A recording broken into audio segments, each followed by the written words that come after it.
Hello once again! Today we are making our second Celtic knot. The Celts were an ancient people who used these knots to decorate their belongings, and they symbolized qualities such as hope and love. This one represents strength. Now our guiding dots rather, we will be needing 5 of them this time. So you will be finding the center of the paper. Hold the paper down, find the center of the paper, and then you will be placing a dot above, below, and on either side. And try to make them equal in distance from each other. So please watch carefully to see how the movement will look like. And while I am doing it on this video, follow along with your finger. After the video, you will have time to do it on your own. Alright, so for this form, there will be a diamond that will be formed here in the middle, and there will be triangles on the side, but all of this will be made with one sweeping motion. So watch carefully. I will be starting with a line on the upper left side of this dot here. And I'll be crossing over to the lower right side of this dot. And then I will be turning up.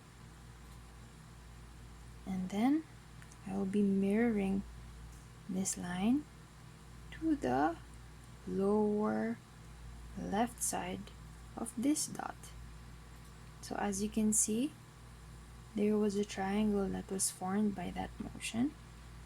And now I will go to the lower right of this dot and up to the next dot, going down and up, going round, down, round, down, round, up, follow with your finger, down, up, round, down, up, down, side, up, round, up.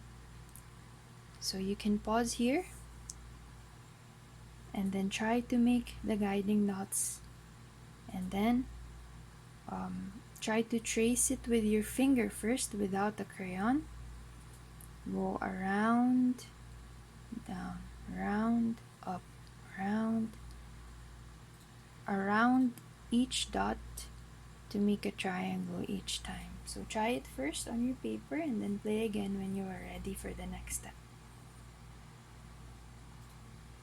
Alright, so once you have established your line, so once again do it lightly first. If you make a mistake, you can just go over it, and then you will enforce the lines that are in the correct form.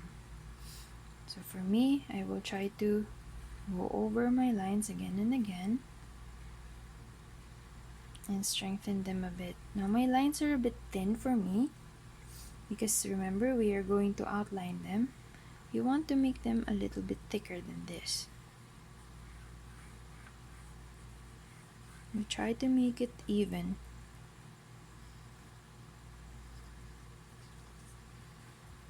Always use your other hand to keep your paper. Please avoid flipping your paper when you work. Keep it upright so that you get to move in different ways for each part.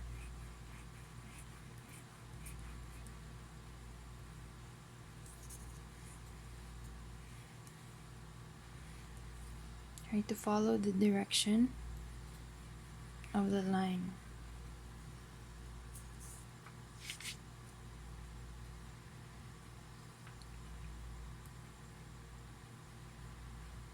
So for this, we are going to be doing a different technique than we did the last time.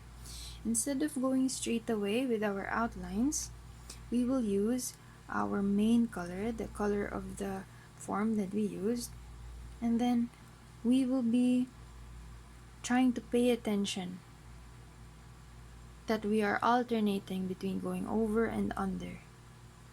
This time, whenever you go over, you will be darkening your line.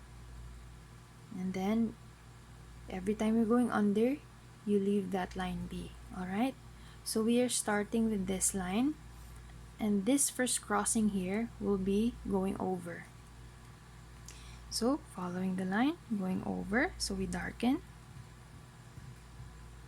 Now when you darken, try not to make it so streaky and try to blend it. So here, you can see it's very dark here, so I'm going to blend it a bit so that the transition between dark and light is not so stark. So you can see here that there's a dark line going over a light line, and it really looks like it went over. Now, we are approaching another crossing, but because we went over, we are going under here, so we leave this line be. So follow the line, over, under. Another crossing, so this line will go over, that's right, over, under, over. So this line going this way will also be darkened. And blend. So now we can see we went over, under, over. So let's blend some more here. Just so that there's a very gentle gradient.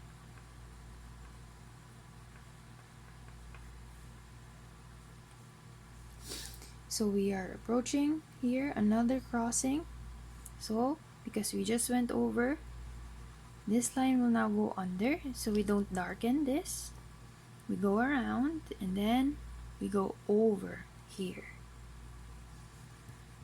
So darken the line that goes over and blend the sides so that it unifies with the rest of the color.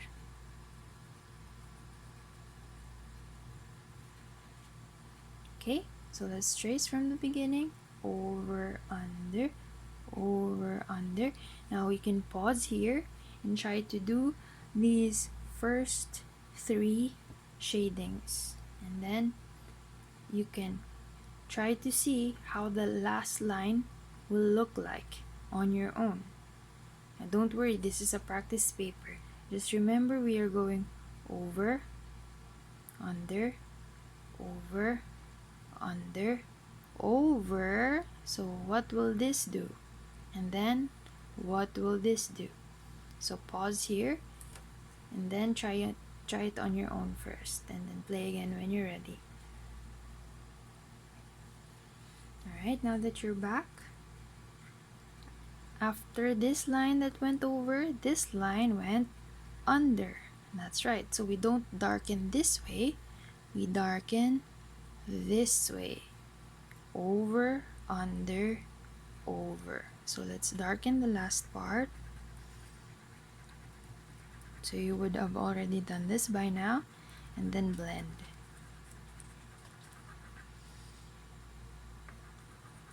Now after this,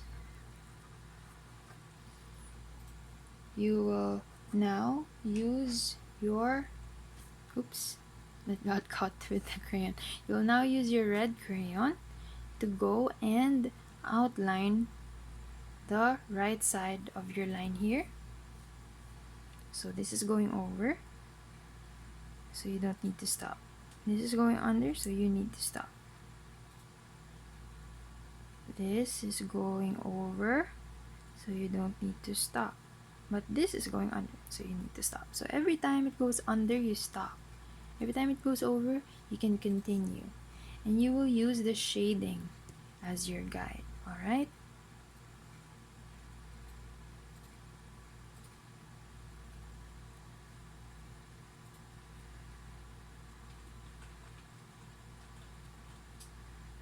And we're back to the start. Now we will be using our blue. I'm going to outline the other side over here. It's a bit hard to tell on the block crayon. This is why I'm encouraging you to use your stick crayon. It's hard to find the corner. So sometimes I miss when I use this block crayon. But don't worry, I'll go back to school and get a stick crayon soon enough.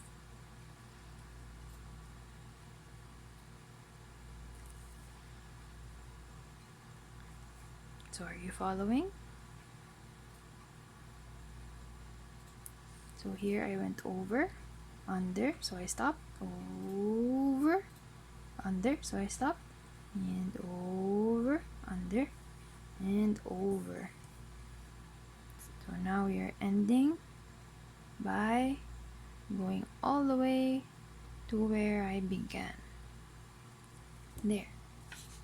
So you can stop the video here, try to do it a few times on your extra papers, and then once again, please put your final work in your main lesson book on the second page after the title page. So title page, lemniscate, and then the strength knot. Please write the date of the day and then take a picture and check your work on your checklist.